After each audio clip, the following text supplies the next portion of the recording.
Salut à tous, aujourd'hui je reçois Corentin de la chaîne Hop Éloquence et je l'ai invité parce que j'ai envie de parler avec lui d'un sujet qui est comment est-ce qu'on répond à quelqu'un qui te dit mais t'es qui toi pour dire ça? Mais avant, Corentin, qu'est-ce que tu fais? Je fais beaucoup de choses. Bon, je fais des vidéos, quelques vidéos sur TikTok, beaucoup moins bonnes que Monsieur Contradico, mais j'aspire, Ah, j'aspire, mais j'aspire. non. Voilà, je suis aussi flatteur professionnel, comme tu pourras le constater, et je fais des formations en prise de parole en public. Donc, j'accompagne des professionnels à devenir plus à l'aise et plus efficaces dans leur prise de parole. Mais du coup, faut-il être éloquent pour enseigner l'éloquence? Très bonne question. C'est intuitivement, on a envie de te dire oui. J'ai envie de te dire oui intuitivement, et souvent, je ressens quand je parle à des personnes cette injonction de devoir être éloquent, comme si ça témoignait de ma légitimité à pouvoir former des gens là-dessus. Hmm. Hem, Alors je qu'en crois fait, pas. pas du tout, non? Non, bah, c'est pas une nécessité. C'est-à-dire que c'est une nécessité en termes de marketing, en termes de communication, effectivement, parce que les gens préfèrent avoir un coach sportif qui est musclé, Hmm. qu'un coach sportif qui, aurait une apparence très peu sportive. Hmm. Alors que ce qui compte, c'est surtout ta capacité à transmettre la connaissance, ce qui n'implique pas que tu aies toi-même expérimenté tous les éléments, tu as un niveau stratosphérique. C'est d'ailleurs ce qui va différencier le coach du prof. C'est-à-dire que le coach de Nadal est moins bon que Nadal au tennis. Ah, de ouf. Alors que le prof, bon, lui, il a une posture un peu verticale et il a la connaissance, la vérité générale qu'il transmet de Hmm. manière verticale. Ouais, complètement. Moi, c'est vrai que dans ma tête, j'ai la même analogie en me disant, tiens, comme moi, du coup, je suis ingénieur et j'ai fait une prépa, et je Ouais. me dis, bah, pas besoin d'avoir été prof et pas besoin d'avoir été pris à Polytechnique pour avoir des élèves qui, eux, vont réussir à avoir Polytechnique. Ouais, mais le problème, c'est comment tu vas faire, encore une fois, en termes de communication, comment tu fais quand tu vas aller devant ta classe à Polytechnique, non, pardon, pour des personnes qui veulent aller à la Polytechnique, Mm. c'est ça, Mm. et qui vont te dire, et vous, monsieur, vous êtes allé à la Polytechnique? Bah non, mais moi, du coup, mon meilleur argument, ça va être de leur dire, bah non, mais j'ai réussi à enseigner à des élèves qui, eux, sont allés à Polytechnique. Finalement, c'est comment est-ce que tu arrives à transférer de la Ok, connaissance qui est important avant d'avoir soi-même réussi. ok. Donc, après 5 ans où tu aurais un taux de Ouais, 80% de réussite chaque année, ouais, ok, ouais. la première année, comment tu fais?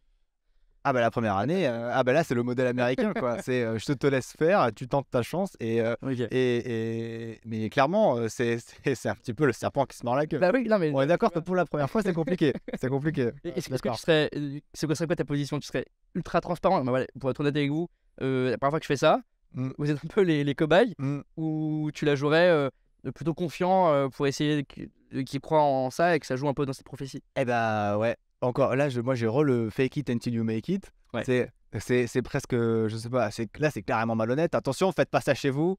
Nous sommes des professionnels. Mais de se dire, fais croire que tu as réussi à envoyer des gens à Polytechnique avant, et du coup, quand tu as enfin réellement réussi à envoyer des gens à Polytechnique, du coup, ça devient ton véritable argument. Mais c'est intéressant parce que tu me dis: «C'est malhonnête, ne faites pas ça». Ouais. Or, je te demande là, qu'est-ce que tu ferais toi? Moi, qu'est-ce que je ferais? Non, mais moi, je prouverais que dans la théorie, je sais faire, donc maintenant, il me faut de la pratique. OK. Tu jouerais carte sur table, tel un croupier. Mais là où tu as complètement raison, et surtout, c'est vrai que l'éloquence, on se dit: «Tiens, faut-il être éloquent pour enseigner l'éloquence?» Mais et même encore, C'est pas simple. plus loin que ça, peut-on vraiment enseigner l'éloquence? C'est une très bonne question, mais en fait, si tu veux, je pense que c'est une question qui n'est qu'à moitié, pertinente pour la partie éloquence, parce que, par essence, les gens qui vont se diriger vers, la formation en éloquence ou le coaching en éloquence, l'enseignement, que sais-je, c'est des gens qui ont un parcours dans le milieu de l'éloquence. Soit c'est globalement, il y a 3 types de personnes. Il y a ceux qui ont fait du théâtre, qui sont comédiens, plein d'outils qui servent, soit des gens qui viennent du chant, pareil, qui ont énormément d'expérience et d'outils, soit des gens qui viennent Donc des c'est concours d'éloquence. c'est vraiment les chants, ça va être quoi? Placement, voix, tout ça? Ouais, exactement. OK. C'est vraiment le travail de la voix, purement et simplement, sans s'attarder forcément sur les éléments argumentatifs, la création du discours, etc. Et t'as des gens qui viennent du milieu des concours d'éloquence, et généralement, c'est des gens qui ont reçu des prix, etc., Mmh. qui seraient le témoignage du fait qu'ils aient une éloquence. Mmh. Mais c'est bien le problème, c'est que ils ont cette compétence-là, mais rien ne démontre qu'ils aient la compétence de le transmettre. Eh ben c'est ça, c'est on peut être très fort dans quelque chose et pourtant être incapable d'expliquer pourquoi on est Bien fort. sûr. Parfois, moi je sais que si on revient à notre commun, c'est TikTok.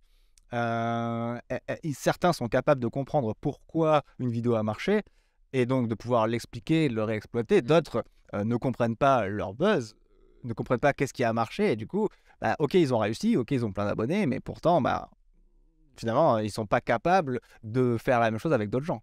En fait, si tu veux, si la compétence suffisait, Mm. on peut prendre un postulat. La compétence de Ouais, réussite. La compétence, si la compétence technique sur un sujet suffisait à être légitime à l'enseignement, voire même était le point principal important, bah, on peut partir d'un postulat qui est simple, c'est que, a priori, tous les gens qui ont un master en maths ont un niveau 6e, et donc on aurait que des profs de 6e qui sont géniaux et qui sont parfaits. Or, de fait, il y a des profs qui sont bons et des profs qui sont moins bons. Ouais, c'est clair. Et donc, question subsidiaire, avant de Ouais. conclure. Les vendeurs de formation en ligne.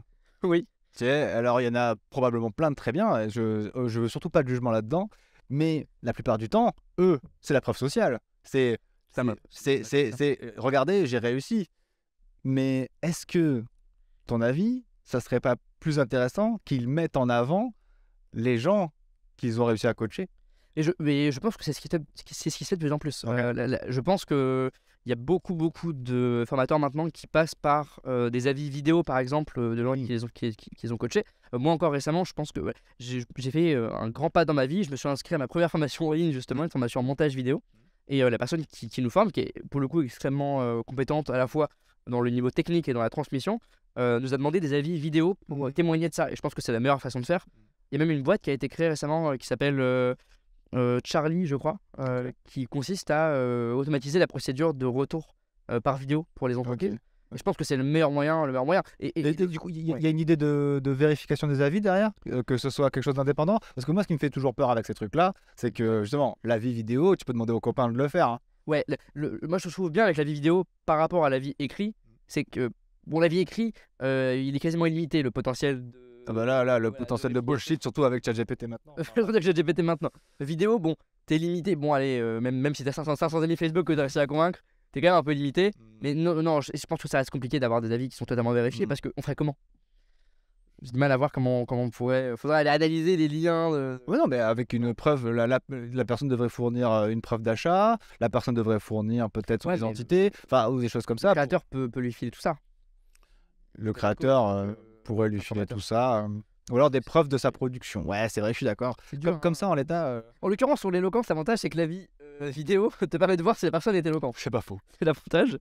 C'est pas faux. Bon, mais je pense que c'est le meilleur moyen de. Et d'ailleurs, je trouve que le fait que les entreprises de formation en ligne tendent de plus en plus vers l'avis vidéo montre que c'est ta capacité à faire progresser les gens qui compte plus que passer 6 pages à faire un copywriting du feu de Dieu pour montrer toutes tes compétences, globalement. Top. Merci. Avec plaisir, écoute. Merci pour l'invitation. T'as une chaîne YouTube? J'ai une chaîne YouTube très petite dans laquelle je publie peu, avec une bannière où il y a écrit une vidéo par semaine alors qu'elle a une tous les 2 mois. Menteur. Mon engagement n'a pas été respecté. Ok, bah n'hésitez pas à aller consulter son contenu, mais en tout cas, il produit énormément de contenu de qualité sur l'éloquence sur TikTok. Abonnez-vous.